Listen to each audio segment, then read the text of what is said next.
Welcome back. Guest posting को सीखने के लिए हम कोशिश कर रहे हैं कि फ्री ऑफ कास्ट आपको हर चीज़ बताई जाए जो मंजन आपको ऑनलाइन पैसों में बेचा जाता है। लेकिन 17 किस्म के जो बैक लिंक होते हैं, आज हमारा दूसरा टॉपिक है जिसमें हम ये सीखेंगे गेस्ट पोस्ट बैक लिंक से क्या मुराद है। दोस्तों, गेस्ट पोस्ट बैक लिंक से मुराद ये है कि जब हम किसी दूसरी वेबसाइट पर जाकर एक आर्टिकल लिखते हैं और उसमें अपनी या अपने क्लाइंट की वेबसाइट का लिंक ऐड करते हैं तो उसको गेस्ट पोस्ट बैक लिंक कहा जाता है।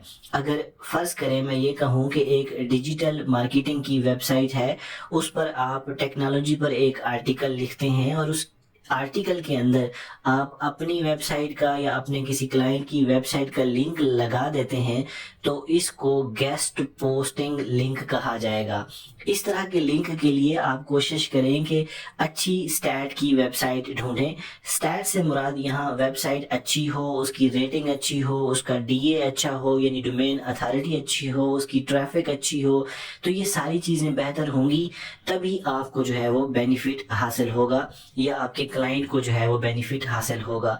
तरीक़ेकार की बात करें तो तरीक़ेकार ये है कि जब भी आपका क्लाइंट आपसे रब्ता करेगा तो वो आपको नीश बताएगा कि किस कैटेगरी में उसको बैक लिंक चाहिए। तो सबसे पहला काम है आप मेरी वेबसाइट को तलाश करें, वेबसाइट की जो गाइडलाइंस हैं गेस्ट पोस्टिंग के हवाले से उसको डिटेल से पढ़ें और एक यूनिक आर्टिकल लिखें। यहाँ यूनिक से मुराद ये होगा कि कम से कम खुद लिखें या अगर आप एआई से भी लिखवाते हैं तो उसको एडिट करें और उसको इस कैपेबल करें कि वो रीडेबल हो और यूजर फ्रेंडली हो। और सबसे इम्पोर्टेंट चीज़ कि जब आप लिंक को ऐड करें तो वो नेचुरल लिंक महसूस हो। मिसाल के तौर पर आप सेहत के हवाले से एक आर्टिकल लिख रहे हैं तो आप अगर ये लिखते हैं कि मज़ीद सेहतमंद आदात को जानने के लिए इस लिंक पर क्लिक करें, तो जो लिंक आप दें वो भी सेहत को यानी हेल्थ को डिस्कस कर रहा हो, तो ये एक नेचुरल लिंक की मिसाल है।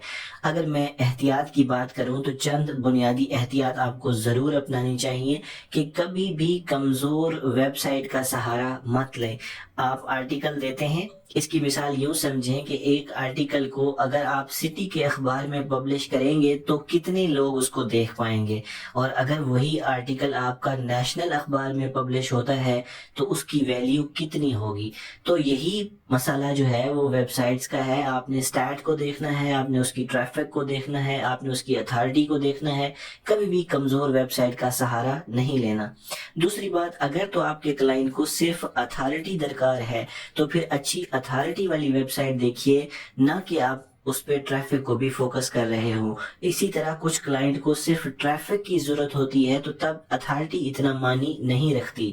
लेकिन अगर ये दोनों चीज़ें बेहतर हों, यानी एक वेबसाइट जिस पर आप आर्टिकल पब्लिश करने जा रहे हैं उसकी ट्रैफिक भी अच्छी है, उसकी अथॉरिटी भी अच्छी है, तो आपकी वेबसाइट को या आपके जो क्लाइंट है उसकी वेबसाइट को बूम मिलेगा और अच्छे रिजल्ट डेफिनेटली मिलेंगे। स्पैम से बचें, खुद भी बचें। अगर आपकी वेबसाइट है अपने क्लाइंट को भी स्पैम से बचाएं। और एक बात हमेशा याद रखें कि जब भी आप काम करें तो पूरी दिलजोई के साथ काम करें, क्योंकि जब आप इंटरनेशनल लेवल पर काम कर रहे होते हैं तो सिर्फ आप ही पहचान नहीं होते, आप पूरे मुल्क की पहचान होते हैं। आप अच्छा काम करेंगे ताकि लोगों को अच्छा काम मिलता रहे। Thanks for watching, stay tuned.